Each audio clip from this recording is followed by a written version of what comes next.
Hey guys, welcome back to my channel. If it's your very first time here, hi, welcome to the fam. And to all of my new friends, hi, welcome. Thank you guys for subscribing.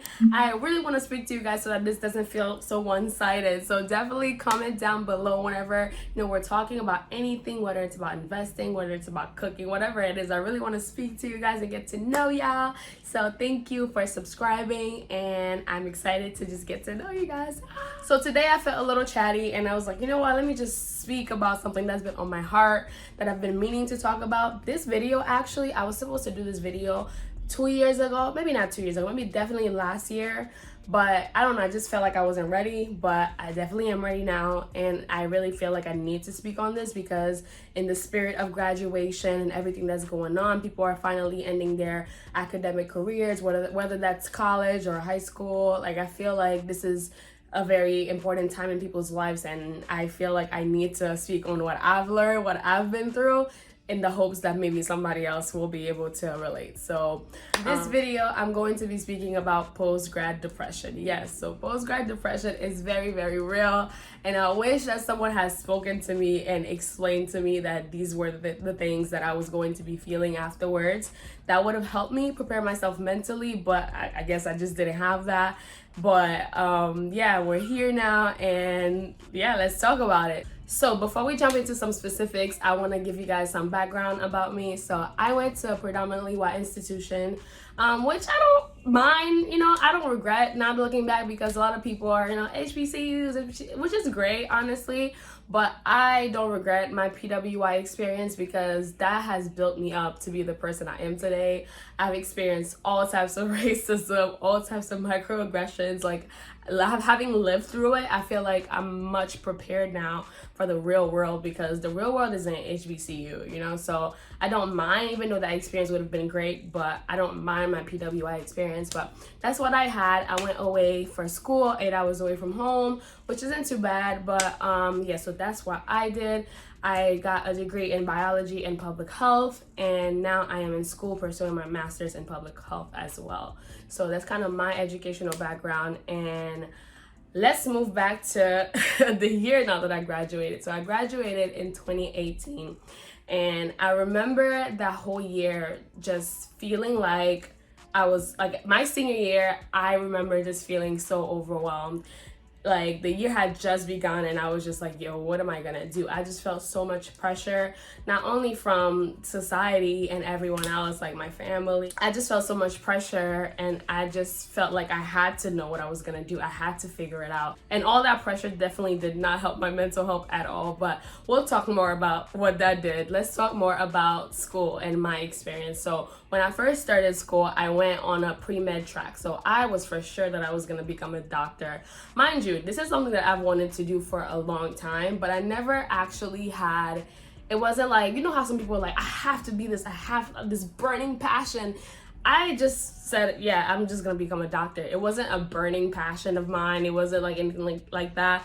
I just thought, like, it'd be cool. Why not? I'll just do it. Especially, like, being from in a Caribbean family, like, everyone's either a doctor or this or that. So I'm like, okay, whatever, I'll do it. I always love science, and I've always been into health. I've been a STEM girl all of my life. I don't know, science is the only subject that ever made sense to me. So I've always loved science. So it was just natural for me to enter college and automatically sign up to be a biology major. Like, that was just something I knew was gonna happen. So I just thought, yeah, I guess it makes sense, right? I'm telling y'all, it was a disaster. So my very first semester of school was trash. Like, trash. Maybe I'm exaggerating. It wasn't that bad. I ended my first semester with a 2.5 GPA, which is really awful.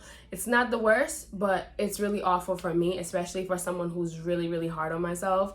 I was literally like, what is going on? I got A's and B's in high school, so I was just like, why am I not doing well? And then it wasn't until later on, as an adult, I was able to look back and see the prep that other people were able to get for college, and I didn't get any of that. So it definitely makes sense why I wasn't fully prepared to, do well my very first semester. But whatever, I know that now. But my first semester was a disaster, and I had to kind of take a step back and say, you know what, like, what the hell are we doing wrong? So after my first semester, I started doubting myself, and I was just like, no, something has to change. I don't know what's going on, but maybe this is not it. But I stayed with it. I did not change my major at all. I started pushing myself even more because that's just who I am. So the next semester, I did really well, but still I wasn't happy because I'm just like, this is really hard. Like, I knew it was gonna be hard. I knew college was gonna be hard, but I just felt like it was really, really hard, and I started to not like what I was doing it for. I just told myself, you know what, let's just get this degree and you'll figure out what you're gonna do with it after. So I was really lucky to be paired up with an advisor that was just so amazing. I remember one day I was in his office like falling apart, and you know, I was just like, I don't know what's going on. Like, this is just not working out. Like, I love school, I love science, but maybe this is not it. And then he was like, okay, well, you know, you're putting a lot of pressure on yourself. And a lot of people think that, you know, once they get into STEM, they have to become a doctor, they have to be this, they have to be that, but that's not really true. The STEM field is very wide, and you can do whatever the hell you want. You just need to relax and figure it out. And he was like, have you ever heard of public health? And I was just like, what is that? And then he spoke to me about the field, and he just basically told me what they did. And I was just like, that's what I want to do, but that's what it's called? Like, I'm telling you, that day after that conversation, I remember leaving his office feeling so shook, just because that was the first time that I felt validated. That was the first time that I felt seen, because this is exactly what I want to do, but I just didn't know what it was called. Basically, the whole field of public health is just to promote health, educate, and to make sure that people are not dying of preventable diseases, which is really big, especially me. I was born in Haiti, so having been born in like the seas of preventable diseases, I've always seen it. And I remember being young and always wondering like if there was something that could be done about preventable diseases. Like, people are dying over things that they could easily like prevent. Like, that didn't make any sense to me as a child, and especially growing older. A lot of the things that I've done, my internships, has always been around communicable diseases. This is always something that I've always done. I've always been drawn towards disease prevention and all these things, but I just didn't know what it was called. So after speaking to him, it was just such a magical moment. Like, I had such a light bulb just flick into my head, and I was just like, whoa, okay, so I'm not in the wrong field. I don't want to become a doctor necessarily and take care of sick people, but I do want to keep them from being sick in the first place. So that moment in itself was just like, revelation to me. So of course, I got really excited. I went and signed up for public health as a minor. It was only offered as a minor at my school, so I took a few classes, and I'm telling you, those few classes that I was able to get, I literally just felt so free. It just felt so good to being able to learn about all of the things that I actually wanted to learn about. So that was really exciting. So I did stick with my main bio major, and my public health minor had a tough 4 years, but I made it through. I graduated, which is really exciting. And now I am pursuing my master's in public health, which is even more fun, being able to see how that's applied in the actual real world. But y'all, all of this took forever. Legit, it took me forever to get to a point where I knew what I was gonna do, and I was secure enough in myself. Like, I trusted myself enough to allow things to work out the way that they were supposed to. There's a lot of pressure your senior year. People are asking you where you're gonna work at, what are you gonna do, what are you gonna do for grad school, and all of these things. And I remember feeling so overwhelmed my senior year. I remember senior year feeling like my brain was on fire at some point. And I remember feeling like I just wanted a break, but I never allowed myself to have a break. So I was just looking forward to the summer after graduation just to actually have a break. And the thought of going to grad school to me right after college literally sounded like a punishment to me. So I was just like, no, there's no way. I have to figure out something to do. So what I ended up doing is that I signed up to go intern in Belize, which is a country in Central America. So I signed up for that literally at the beginning of my senior year because I know myself. I knew I was gonna be overwhelmed. So I ended up doing that, and I worked for a nonprofit organization where we got to do a lot of work around like cancer, so cancer prevention. I did workshops, like work with adults, children. It was literally just an amazing time, not only for me to develop professionally, but I also was able to breathe, get a break, It was tough. It was work, like work. I busted my little butt working, but honestly, I was just so thankful to have that time. I was able to take a break from my reality, I guess. Like I was still working, but I didn't feel pressured to like find a job now, figure it out now, like do all of that. So I kind of just ran away from my problems a little bit. But what I didn't know was that as soon as I came back, my problems were right here waiting for me. So as soon as I came home, that's when my post-grad depression really hit. I knew it was gonna be a little tough coming back, but I told myself, as soon as you come back, you'll find a job. Like, you have a whole degree, like you just got experience in your field. Like, come on, you're gonna find something. So I come back and I just died. Like, it was so bad. It was so awful. The pressure I got from everyone was insane. Even the pressure that I got from my family, like I felt useless in a way, felt useless. I felt like I was just not gonna be able to do anything. What they also don't tell you after graduation is that your support system that used to exist is no longer there. So your friends that you have in college that you're close with, you guys talk every second of every day because you basically live together, that doesn't exist anymore. Everyone is trying to figure it out. Everyone is doing their own thing. As soon as I got back, I hopped on LinkedIn, I hopped on all of those websites, and I started applying to jobs non-stop. So day in, day out, I was applying to jobs. I probably must have applied to 1,000 jobs, and I heard back from probably like 4 of them. Like, it was really bad. Kept applying to jobs, I kept getting rejected, and that literally took such a big hit on my mental health. I was literally just like, what is going on? Like, they tell you go to college, they tell you go do this and you'll be fine. And I did it, but I'm not getting hired. I was literally so confused. So that's when the depression hit a little bit harder, because that's when I started feeling like, okay, so maybe it's just me. So it started getting really bad, and I don't know about you guys, but I prayed. And I remember I was just like, God, like, this has to work out. Like, there's no way, okay? There's no way you're gonna have me sit here and spend all this time. It's been months since graduation, literally almost a year since I graduated, and I cannot even get a minimum wage job. Yes, at that point, I stopped applying to all these jobs that I wanted to get. And mind you, I wasn't applying to like big jobs. I was applying to entry-level jobs in my field, and I was not even getting those. So I was just like, you know what? Maybe I'll just need to look into minimum wage jobs. I was applying to those and I wasn't even getting them. So I was just, it was a lot. So I kept applying and applying and applying. And a few months later, a job literally fell into my lap. Like, that's a whole other video, I will tell y'all, but I just ended up finding this job that I'm currently in. I'm a science teacher now, which is really crazy. I never thought I would be patient enough to teach nobody's child, honey, but here I am, a whole ass teacher.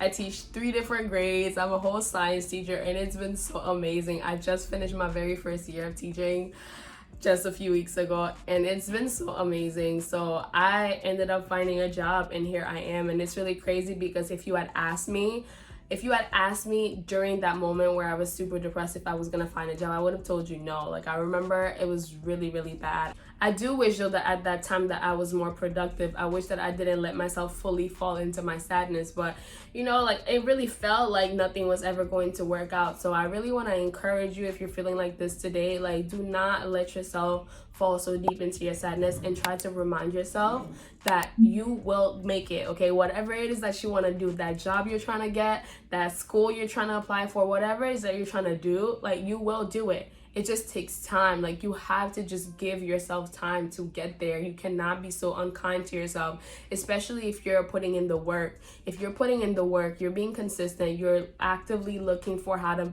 make things happen. It's not happening yet. That's okay. Things happen, but just give yourself time to get there. Okay, guys, so we're wrapping it up, but here are some tips that I wish that someone had told me at the time so that I could have used, okay? That would have definitely made a difference. So I really want to tell you guys that, 1, you have to be patient with yourself. Like, that's the biggest thing, honestly. Be patient. That time is going to be difficult, not just for you, but for everyone else that's also graduating. You have to remember that this is just not a you thing, and that's one of the things that I struggled with, because at the time I could have sworn that it was just me. Like, I could have told anybody that it was just me that was dealing with that. But no, a lot of people also are. Like, you might see people who are, figuring it out, who are doing all this, but that's a very small portion of the population. Everybody else is in it too. Give yourself the time, sis. Like, for real, give yourself the time to get there. Do not rush the process. Like, things will happen the way they're supposed to. And I know it might feel like it's never gonna happen, but trust me, those are just doubt. They're called doubt for a reason. It's just insecurities. It might take a while, but it will happen, okay? So just give yourself some time and be patient with yourself. Tip number 2, do not bottle everything all in. That's one of the things that I did. I ended up keeping everything in there, and I literally felt like I was exploding. Like, that's what's naturally going to happen, and that is super unhealthy for your mental health. I'm telling you, do not do that. Even if it's one person that you can find to talk about it, do, whether that's family or even the friends that you went to school with. 9 times out of 10, somebody's going to be feeling the same exact way. And even now that I'm speaking back to my friends that I didn't speak to that whole entire time, they're like, oh yeah, I felt the same exact way. So it definitely would have helped me or helped them too, for us to talk about it and kind of just process all of that we're feeling. So definitely do not keep things bottled in. You're going to explode. Don't do that. Tip number 3, be mindful of your expenses. So that's one thing that I didn't really think too much about, was budgeting. I did have a certain amount of money saved up, but whenever you are spending a specific amount of time without work, and I was lucky enough, again, to be living at home, but some of you guys might not be. So definitely think about finances, especially during this difficult time where you are looking for a job. So cut down on unnecessary expenses, budget, do what you need to do, but definitely be wary of your expenses and make sure that you're only spending what you need, okay? Tip number 4, definitely try to stay busy. It will force you to get out of bed. It will force you to leave the house. Like, I was lucky that I was able to pick up a hobby, but that was way later. Like, I started working out, but that was way later into the process. So I started picking that as a hobby, and that's one of the things that I do now still that I just really enjoy. So pick up a hobby that will force you to leave your home, that will force you to leave your bed. And I don't mean just watching Netflix, no, because you're already comfortable, you can just do that all day, but pick up something, whether that's going in the living room and sitting down and forcing yourself to draw, to do something. I don't know, just pick up something that will force you to be busy. That will definitely help your mental health, and I wish I did more of that, because a lot of days were spent, just dying. So don't do that. Tip number 5, definitely do not be afraid of working for free. I know I don't like the idea either. Unpaid internships are literally slavery. I don't like that at all. But during this time where it's difficult, you're looking for a job, you're still trying to find yourself. Definitely don't be afraid to work for free. Don't do it for a long period of time though, and make sure that you are actively looking for jobs. Make sure that you're actively applying while you're there, so you don't just become complacent and just comfortable. Obviously, you're not making any money. So definitely use that time to apply and keep applying. But again, back to the whole thing of forcing yourself to do things. If you're working for free in the field that you're going to be in, you might have the opportunity to get a job with them, or you might be networking and you might meet somebody who does have a job for you. So definitely force yourself to be out there as much as possible, because again, you never know, things might happen on their own time. So stay busy. That's a big tip, y'all. Stay busy, because I wish I stayed busy. I did not do any of that. So stay busy. Tip number 6, you need to actually make an effort and reach out to your friends. That's a really big tip. I'm speaking to you who are just waiting on your friends to call on you, or you don't want to call on them because you're waiting for them. No, call your friends. For real, you will learn the older you get that it just does not work that way. You cannot just keep expecting somebody to call you when you could just pick up the phone and call them. Especially this time is so difficult for everybody. Everyone could be going through something and you don't know. You're here and you feel like you're dying. You feel like you're going through all of this and you feel like it's just you. But I'm telling you, it's not just you. Everybody's having a hard time. So the same way that you're expecting them to call you, you can call them too. So definitely you have to take an effort to keep those friendships, because it is not going to be easy. It's going to be difficult now. So if you still care about any of your friends, pick up the phone, call them, text them, whatever. Shoot them a random text. Just make sure that you're making an effort on those friendships. I know this is difficult, and I myself too, like, spent months without talking to them,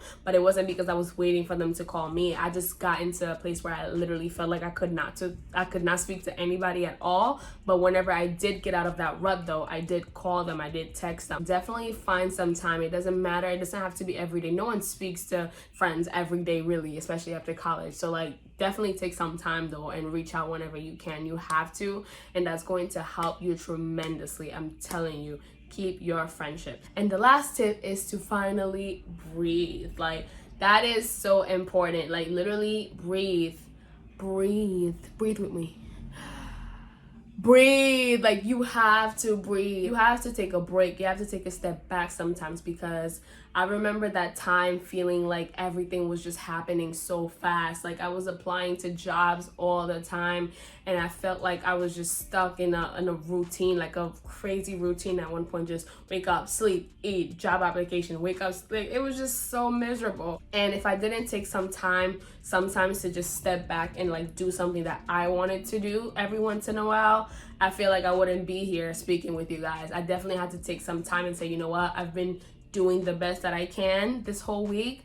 Today, I'm going to take that time to do what I like to do. So definitely breathe, take a step back, and take a break. You need to take a break. Again, guys, I really want to reiterate that things are going to work out the way they are meant to, okay? So you guys should definitely try to be proactive and plan and, you know, put in your best foot forward. Obviously, be consistent and try, but things will happen the way they're supposed to happen. That's one thing I'm learning about life so far. So definitely be easy on yourself, okay? Be easy on yourself. Like, I wish I could grab you guys and tell you to be easy on yourself, because seriously, like, that's one thing that I am still working on, and I've been doing it for years, and I still feel like I'm not fully there. I'm telling you guys, from someone who's super hard on themselves, be easy on yourself. It's going to get better. It's going to be okay.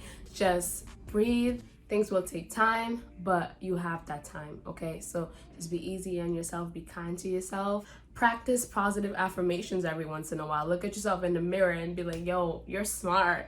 You're beautiful. You really did that. You got a whole degree. Like, come on. Like, you have to tell yourself these things during this time, because you're not going to hear it, okay? You're not going to hear it. People are probably not going to tell you that they're proud of you when you don't have a job. So this time is going to be difficult, and you are the only person who can actually make sure that you're taking care of yourself the right way. So tell yourself these things. It will make you feel better. You are the only one who's truly responsible of making yourself feel good. So you might have somebody else tell you all these things, but you need to make sure you're doing it for yourself too. And you might not believe it the first time that you do it, but keep doing it, keep doing it, keep doing it until you actually believe these things, okay? So that's all I wanted to say for today.